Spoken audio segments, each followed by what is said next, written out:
Hi friends, this is the part 4th from the tiger. Now we will say Crown Prince Jang Bahadur grew taller and stronger day by day. जो crown Prince जंग बहादुर थे धीरे धीरे उनका grow होने लगा, वो taller भी होने लगे और धीरे धीरे वो स्ट्रॉन्ग भी बनने लग गए. No other miracle marked his childhood days, apart from the event already described. Miracle mark जैसी कोई भी थिंग जो चाइल्डहुड के टाइम में एक बार हुई थी, जबकि वो 10 दिन के थे और वो बहुत सारी बातें अपने मुंह से बोलते थे. और आपको भी पता है जो एस्ट्रोलॉजर है उसके सामने भी उन्होंने बहुत सारे क्वेश्चन भी किए. तो ये मिरेकल, उसके सिवा कोई मिरेकल यहाँ पे देखने को नहीं मिलता जब उनकी चाइल्डहुड थी तब. The boy drink the milk of English cow. ये जो बॉय था वो इंग्लिश काउ का ही मिल्क लेता था, ड्रंक करता था. Was brought up by English Naini, और वो भी इंग्लिश नैनी ही, ढाईमा जिसे बोलते हैं वो नैनी भी वो इंग्लिश थी. कहने का मतलब ये आपको लगेगा कि ये इंग्लिश क्यों, लेकिन पहले के टाइम में ऐसी रॉयल्टी मानी जाती इंग्लिश थिंग्स की या फिर उनकी जो हैबिट्स होती थी, तो वो ब्रिटिशर्स की जो भी हैबिट्स वगैरह वो कैच करते हमारे जो किंग थे वो, तो ऐसा माना जाता था कि वो रॉयल होता है. तो ये जो जंग बहादुर है वो भी इससे बहुत ही प्रभावित थे. तो उन्होंने नैनी भी इंग्लिश रखी हुई थी, even tutor in English by an Englishman. उन्होंने जो पढ़ाई की इंग्लिश की और वो भी इंग्लिशमैन से ही की. So nothing but English film. और उन्होंने जो इंग्लिश फिल्म देखी तो वो इंग्लिश फिल्म ही देखी, कोई और मूवी देखी ही नहीं. मतलब कि इंडियन होते हुए इंडियन मूवी नहीं देखी, उन्होंने इंग्लिश फिल्म ही देखी. Exactly as the crown princes of all other Indian states did. देखने जाए तो ये जो क्राउन प्रिंस थे वो all other Indian states did, मतलब इंडियन स्टेट से ही रिलेटेड थे. When he came to age of 20, जब वो 20 ईयर्स के हो गए. केम ऑफ एज, ये इडियम्स है, और ये इडियम्स में क्या है, ऐसा इसका मतलब ये होता है कि बच्चे से लेके बड़ा होना, बच्चे से बड़ा हो जाना. तो वो 20 ईयर्स के हो गए, मतलब कि वो एक मैच्योर पर्सन हो चुके थे. तो जब वो मैच्योर हुए तो the state which had been with the court of wards until then he came into his hands. मतलब स्टेट कौन सा, तो प्रतिबंधपुरम. जब वो 20s के हो चुके थे तो उन्होंने अपने स्टेट को अपने हाथ में ले लिया. लेकिन इसके पहले कौन चला रहा था, तो which had been the court of wards. Court of wards का मतलब यहाँ देखो मैंने राइट किया है, इसका मतलब होता है a legal body created by protection. अभी लीगल बॉडी क्या होती है, तो जब बच्चा यानी कि जो क्राउन प्रिंस होते हैं उनके पहले या उनके टाइम में जब वो चाइल्डहुड होते, बच्चे होते हैं, तब तक कोई उसको रूलिंग करने वाला नहीं होता. तो क्या होता है, तो कोर्ट एक डिसाइड करती है, एक लीगल बॉडी रखती है जो ऐसे क्रिएट की जाती है जो उनकी प्रोटेक्शन करे, और वो रूलिंग चला, यानी कि उनके जो एम्पायर के टाइम में वो रूलिंग तब तक करे जब तक ये मैच्योर ना हो जाए, एक लेवल पे ना पहुंच जाए. तो ये जब तक क्राउन प्रिंस थे तब तक उन्होंने ये अपना काम यानी कि रूलिंग करने का काम कोई और कर रहा था. अब वो मैच्योर हो चुके हैं तो अपने स्टेट को उन्होंने अपने अंडर में ले लिया. Then come into his hand, और धीरे धीरे उन्होंने ये सारी चीज़ें यानी रूलिंग करना उनके हाथों में ले लिया. But everyone in the kingdom remember the astrologers prediction. अभी एवरीवन इन मतलब सारे लोग जो थे, एवरीवन इन किंगडम रिमेंबर, सबको वो बातें याद थी जो एस्ट्रोलॉजर ने प्रेडिक्शन में कही थी. Many continue to discuss the matter.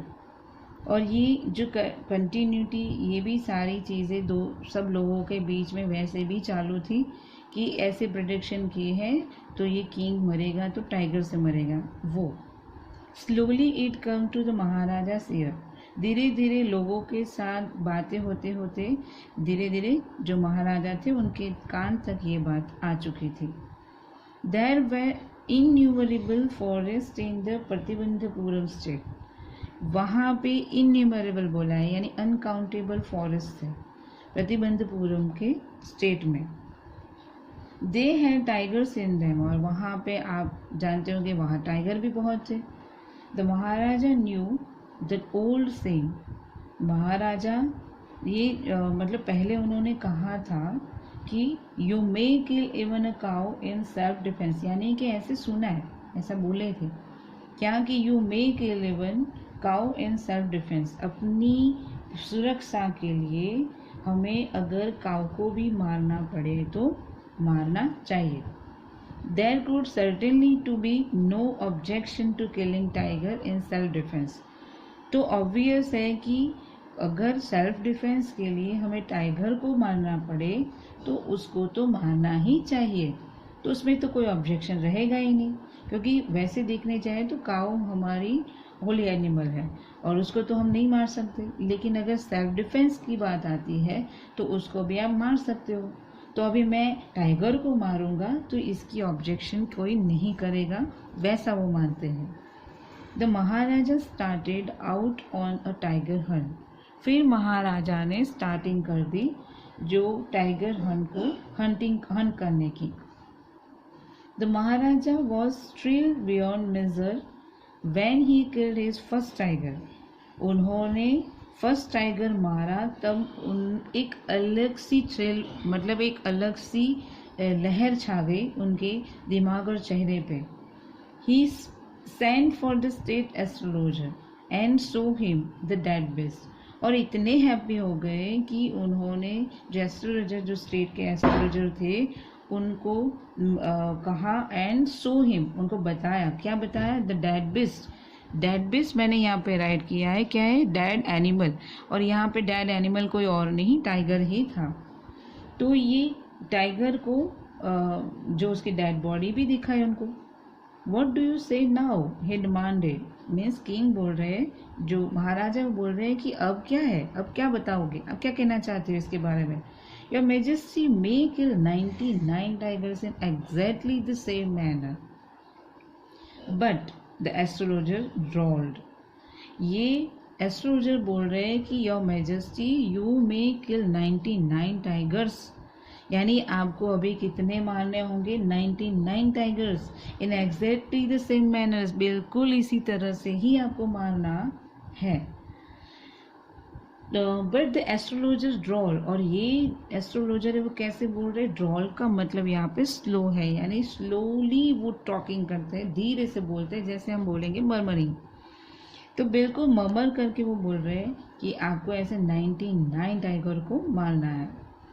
But what, speak without fear. फिर उन्होंने बताया कि अब क्या, अब बिल्कुल डर की विदाउट फियर उन्होंने बोला. बट वॉट मतलब क्या? But you must be very careful with the 100th tiger. मतलब आपको किससे ध्यान रखना है? जो 100th टाइगर होगा उससे आपको केयरफुल रहना है. What if the 100th tiger were also killed.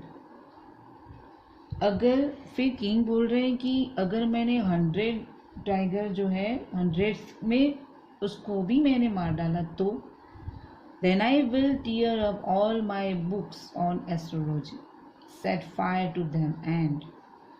मतलब कि एस्ट्रोलॉजर्स एकदम शॉक हो गए और उन्होंने बताया कि अगर आपने 100 टाइगर मार ही डाले तो I will tear up all my books on astrology. Astrology की जितनी बुक्स मेरे पास है ना, वो सब मैं क्या कर दूंगा?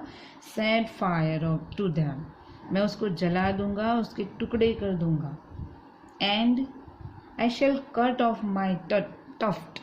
टफ का मतलब होता है बंच, यहाँ पे चोटी.